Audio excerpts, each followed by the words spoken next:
ना जाए, किसी तरह का उसमें कोई डैमेज ना हो जाए, इसलिए हम हल्के से इससे उसको ऊपर लिफ्ट करते हैं ताकि वो अपने सरफेस से ऊपर आ जाए और आप होल्ड करके आसानी से उसे बाहर निकाल सको। ठीक है, स्टडी करने के लिए नहीं यूज करने होते हैं। आप नॉर्मल स्कैन करने के लिए या नॉर्मल एनालाइज सैंपल एनालिसिस के लिए आप स्कैन वाले सॉफ्टवेयर को यूज करते हो। उसके साथ एंजाइम काइनेटिक्स प्रेजेंट है यहाँ पे। अगर आप किसी रिएक्शन की काइनेटिक्स देख रहे हैं विद रिस्पेक्ट टू एंजाइम और किसी भी सबस्ट्रेट के साथ में कोई भी रिएक्शन की काइनेटिक्स आप देख रहे हो, वो भी आप एंजाइम काइनेटिक्स में देख सकते हो। आपको सिंपल ये सब चीजें प्रोवाइड करती हैं। अगर आप ये रिस्पेक्टिव सॉफ्टवेयर्स को क्लिक कर देते हैं, इन स्पेसिफिक टूल्स को क्लिक कर देते हो, तो आपका जो रेंज है, जो एक्स एक्सिस वाई एक्सिस है, वो उसके अकॉर्डिंग चेंज हो जाती है। जैसे स्कैन में क्या होता है, स्कैन में आपका बेसिक एब्जॉर्बेंस वेवलेंथ, इधर वेवलेंथ एक्स एक्सिस पे और इधर एब्जॉर्बेंस, ये प्लॉट आपको मिल जाता है। आप काइनेटिक्स में जाते हो तो काइनेटिक्स में वही प्लॉट इधर एक्स एक्सिस पे ना जा करके वो वाई एक्सिस के रिस्पेक्ट में होता है, वाई एक्सिस से इंटेंसिटी के रिस्पेक्ट में बन जाता है, क्योंकि वहां पे आप काइनेटिक्स देख पढ़ रहे होते हो। स्कैनिंग काइनेटिक्स और काइनेटिक्स मोर और लेस सिमिलर होता है, सिर्फ प्लॉट का वेरिएशन होता है कि आपकी एक्स एक्सिस वाई एक्सिस के कंपोनेंट बदल जाते हैं। और कंसंट्रेशन है तो कंसंट्रेशन आप मैनुअली ऑल्टर भी कर सकते हैं, बट यहाँ पे जो कंसंट्रेशन का प्लॉट बनता है इस टूल को यूज करके, उस पे ये मतलब है कि आपका डिफरेंट डिफरेंट कंसंट्रेशन पे क्या एब्जॉर्बेंस चेंज आई है। यानी कि जब पहली बार आप प्लॉट बना रहे थे, you didn't had any concentration parameter, you only had absorbance and wavelength. आप एब्जॉर्बेंस और वेवलेंथ चेक करने के लिए आपने कुछ तो कंसंट्रेशन ली होगी अपने सैंपल की, तो वो एनालाइज करने के लिए आप कंसंट्रेशन वाला प्लॉट बनाते हैं। अब यहाँ पे ये टूल प्रेजेंट है, बट जनरली हम इस पे यूज नहीं करते हैं क्योंकि ये उतनी एक्यूरेट कंसंट्रेशन रीडिंग नहीं निकाल पाता है। तो हम आइदर, अगर हमें पता है कि हमें स्पेसिफिक 10⁻⁻5 -7 रेंज का सैंपल हमने लिया है, तो हम अपनी कंसंट्रेशन मैनुअली एक्सेल शीट पे जा करके रखते हैं और उसी डिफरेंट डिफरेंट कंसंट्रेशन पे हम खुद इंटीग्रेशन प्लॉट बनाते हैं। अगर नहीं पता है तो भी आप हर एक सैंपल, आप डिफरेंट सैंपल्स प्रिपेयर कीजिए अलग अलग कंसंट्रेशन के। मान लीजिए आपको कंसंट्रेशन नहीं पता है, आपने कोई पहला बनाया 10⁻⁻5 कंसंट्रेशन का 10 ml और 5 ml सॉल्यूशन बनाया। अब 5 ml बनाने के बाद आप उसमें से पहली बार आपने 10 ml लिया, रेस्ट आपने सॉल्वेंट, 1 ml लिया, रेस्ट आपने सॉल्वेंट ऐड किया। फिर आपने 2 ml लिया उसी इनिशियल स्टॉक सॉल्यूशन से, फिर आप उसमें रेस्ट का रिमेनिंग वॉल्यूम है उसमें आपने सॉल्वेंट ऐड किया।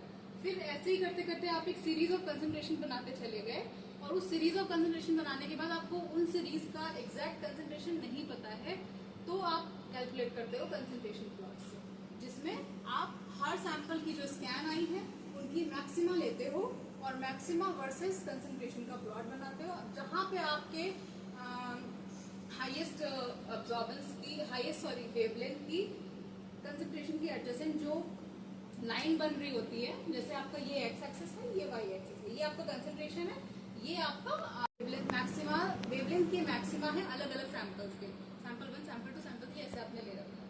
अब आप इसका प्लॉटिंग ग्राफ पे करते हो, फिर आप देखते हो वो एक्स एक्सिस पे जा करके कहाँ पे एक्स एक्सिस को कट कर रहे हैं, तो जहां जहां पे कट करते हैं अलग अलग मैक्सिमा, वहां पे आपको कंसंट्रेशन मिलती है उस पर्टिकुलर सैंपल की जिसका मैक्सिमा आपने रखा हुआ है। ठीक, आप ये चीज मैनुअली कर सकते हैं, यहाँ पे भी कर सकते हैं। ठीक है, हम मैनुअली प्रेफर करते हैं for the sake of accuracy only. Got it? Complete हो गई। कंप्लीट होने के बाद आप इधर से एग्जिट करोगे और चेक करोगे कि आपका लैम्प कंप्लीटली ऑफ है। ठीक है, कैसे पता चलेगा? अरे ये सिंबल यहाँ से आपको पता चल जाता है।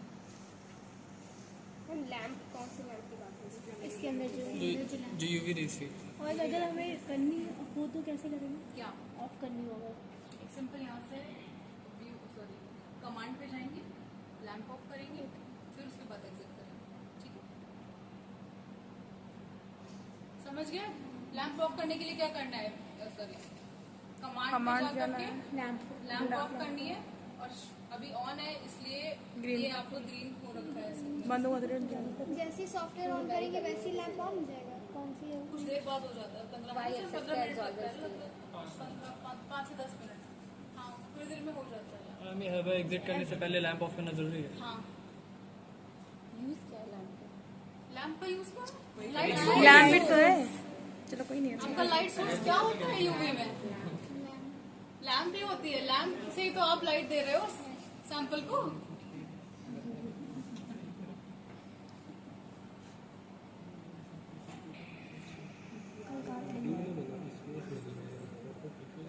आपका पहला स्टेप सैंपल लगाने के लिए आपकी क्यूवेट ढंग से क्लीन होनी चाहिए। आप क्यूवेट में लास्ट कोई भी सैंपल लगाओ, पहले आप डिस्टिल वाटर से क्लीन करेंगे। नेक्स्ट अगर इथेनॉल में अवेलेबल है कुछ, आप उससे करेंगे, या फिर आपके पास दूसरा ऑप्शन है, आप जिस सैंपल में जिस सॉल्वेंट में आपका सैंपल सॉल्युबल है, आप उसी में अपना ब्लैंक स्टैंडर्डाइज सॉल्वेंट लेते हो, आप उससे क्लीन करोगे। उससे रिंस करने का बेनिफिट ये है कि आपकी कोई एडिशनल सॉल्वेंट उसमें प्रेजेंट नहीं होगी, तो आपका कुछ एडिशनल डिस्टर्बेंस सैंपल के साथ में आएगा नहीं। ठीक है, देखो डिस्टिल वाटर का बोतल मैम क्यूबिट किस मटेरियल की होती है? हाँ मैम क्यूबिट किस मटेरियल की होती है? बताया था मैंने शायद। क्वार्ट्ज की क्वार्ट्ज भाई मैंने क्वेश्चन पूछी थी। हाँ, जो अभी तक आंसर भी नहीं दिया किसी ने। वो थर्मल स्टेबल थर्मल स्टेबल अच्छे से क्लीन हो जाएगी। पहली चीज आपको क्यूवेट हमेशा बहुत केयरफुली पकड़नी है, टूटनी नहीं चाहिए। बाई हैंड ही करना होता है।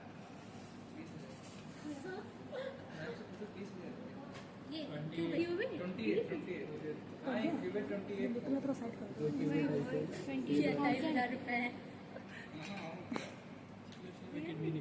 आप सिंपल सॉफ्ट हैंडेडली अपने क्यूवेट क्लीन कीजिए। सिंपल रिंसिंग करनी है, कोई आपको ब्रश लेके क्लीन करने की जरूरत नहीं है। ठीक है, आप मल्टीपल वॉशेस दीजिए जिस भी सॉल्वेंट से आपको वॉश करना है, but with very soft. Volume कितना है? इसका 3 ml। ये सब पूछा आपको? सब भूल गए हैं। मैंने बताया 3 यार। अच्छा,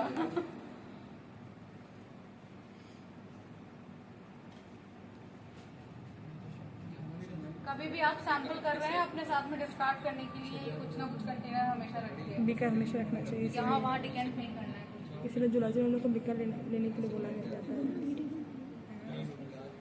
हाँ थक जाए तो मुझे देना।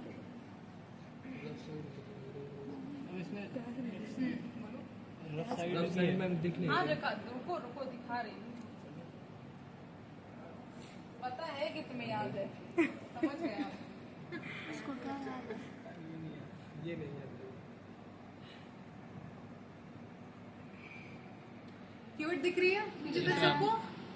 ये इसका सरफेस रफ है, ये भी रफ है, ये शाइनी है, ये शाइनी है। हाँ दिख रहा है। दूसरा पहचानने का तरीका, आपके जिस मटेरियल की क्यूवेट होती है यानी कि क्वार्ट्ज का फर्स्ट लेटर क्यू हमेशा आपकी शाइनी यानी कि ट्रांसपेरेंट साइड पे मार्क्ड होता है।